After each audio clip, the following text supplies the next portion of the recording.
When I was 7 years old, my grandfather died. Now, at that age, I had no idea what it meant when they told me that he had died.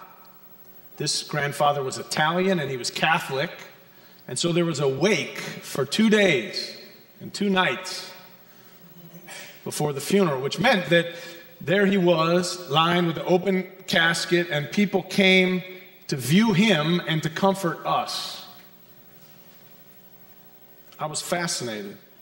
My cousins and I, we spent the whole time for those 2 days and nights down hanging around the casket because we were so interested in the whole thing. It was fascinating for us to see our grandpa lying there so still and so cold to the touch. They put some makeup on him, which we thought was really hilarious.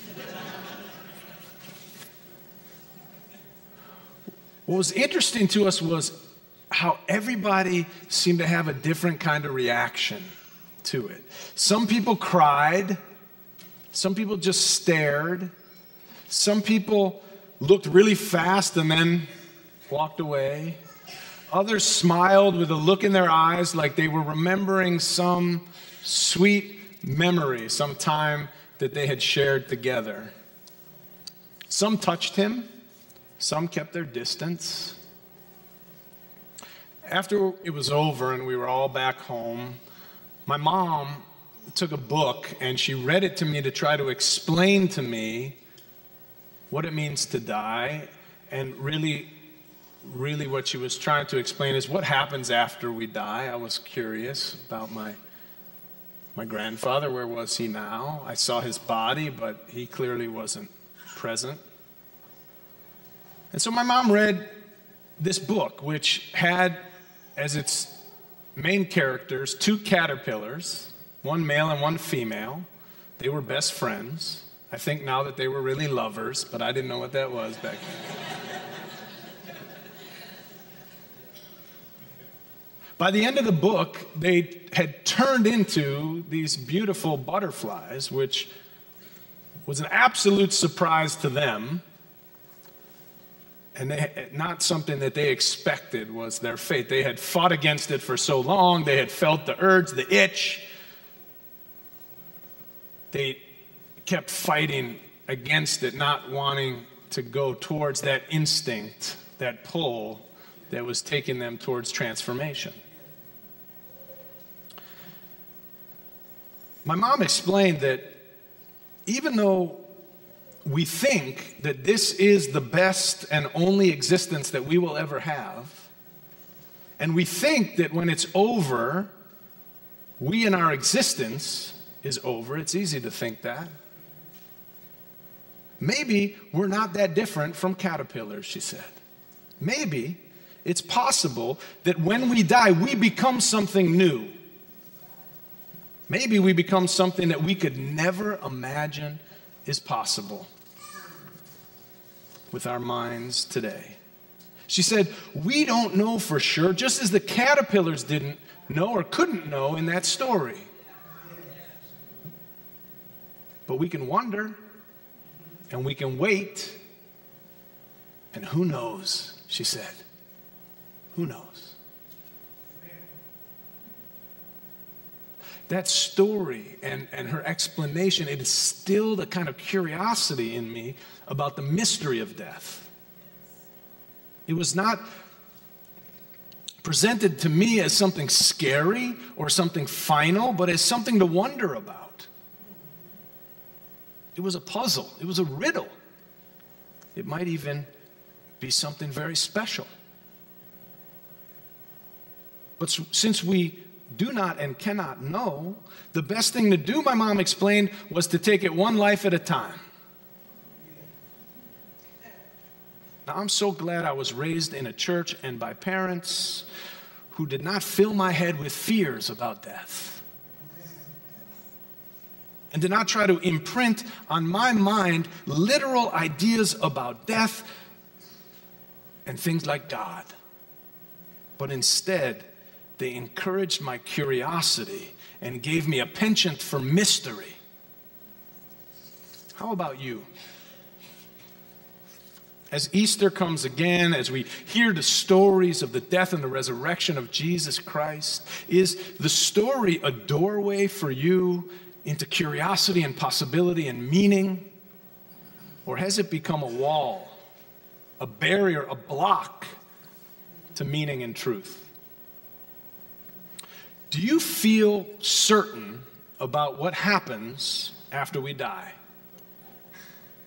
Or are you open and curious about what could happen to our consciousness after the death of our body? What could happen to our spirit once the body is laid to rest? Honestly, it's not something that I find that interesting to think about very often. I don't spend a lot of time trying to figure it out. I figure someday I will understand. And I believe we should just take it one life at a time and do the best that we can. But I know that I don't know, and that I don't know makes me wonder. And it leaves room for endless possibilities. And I know at different times in my life, different possibilities have kind of risen to the top. And then others. But in the Bible, it says that after Jesus died, his disciples said to him, that they saw him again, but in a new form. Now, we don't know exactly what they saw. The different accounts from the different apostles and disciples and Bible writers are each a little different about what exactly they saw. We don't know exactly what happened, but we know that whatever they saw caused them to change the course of their life. And it caused them to find the way for their life to go forward. Now, if we go back to that first Easter morning, when the women arrived at the tomb and the stone had been rolled away and Jesus was not there, they didn't know what happened or what was going to happen. And it is out of not knowing that they discovered their life's calling. It is out of not knowing that they forged a connection with God. And it is often out of our not knowing that we discover the truth of our own life, the truth of our own soul, the truth of any given moment. But if we come knowing too much, if we come with our certainty to the stories of the Bible, and we come with certainty into our relationships with other people, and if we come with certainty into each moment, then there's no room for us to discover what's real and what's true. Now, one thing that I do know is, through my own experience, is that a lot of people who I have known and who have died have continued to touch my life and affect my life long after they're gone. Showing me that bodies die, but love and influence do not.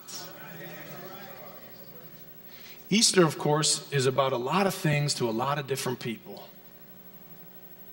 When I think of Easter, sometimes I feel like that little 7-year-old boy who stood by his grandfather's casket, watching all the different reactions. Easter makes some people cry. It makes others look away. It makes some people smile and recall memories of Easter's past. Some think they know exactly what it means, and others have no idea. For me, one of the most powerful meanings is that the death of the body does not have the final say. You hear that? Even after a person's body is buried or their ashes are scattered to the wind, they continue to inspire and affect us, the course of our lives, and the course of the lives of all those who love them.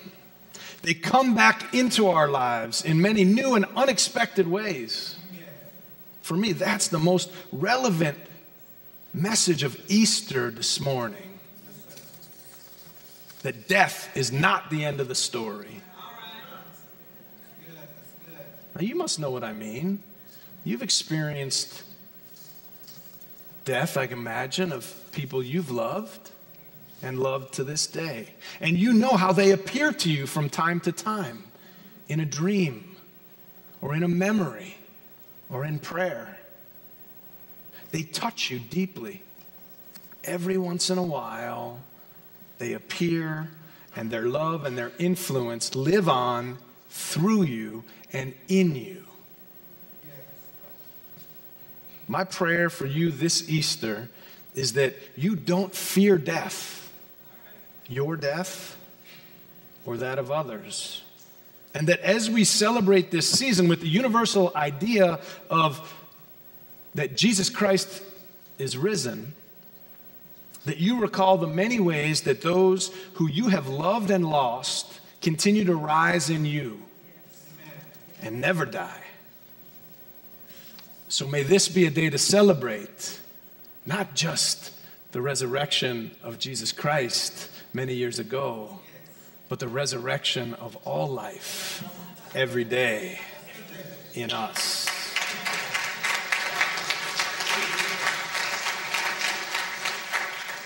Let us celebrate the everlasting qualities of love and the ways that you have been touched, the ways that those who have gone before us touched us then and touch us still. Those who have died surely rise again. And so today we give thanks for resurrection. Amen? Amen. Happy Easter. I love you. Give thanks. Amen.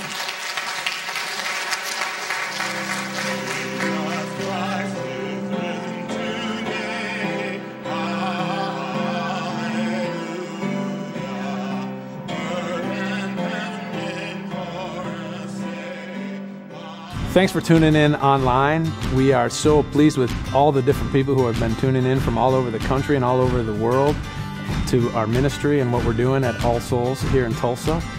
If you have a chance to send me an email or connect with me in some way, let me know what you're finding, why you tune in, and what you're getting out of it. I would love to hear from you. I'm always pleased when I get messages from different people who tell me all kinds of things about the impact of All Souls Tulsa's ministry on them and their lives and their families. And if you get a chance to make a gift to support this ministry, to become a partner, we would love to partner with you and have you be a friend of the church and somebody who is actually supporting us to create this congregation and the world that we're trying to create together. You can be a part of it, and every gift of every amount makes a difference. We really appreciate your support.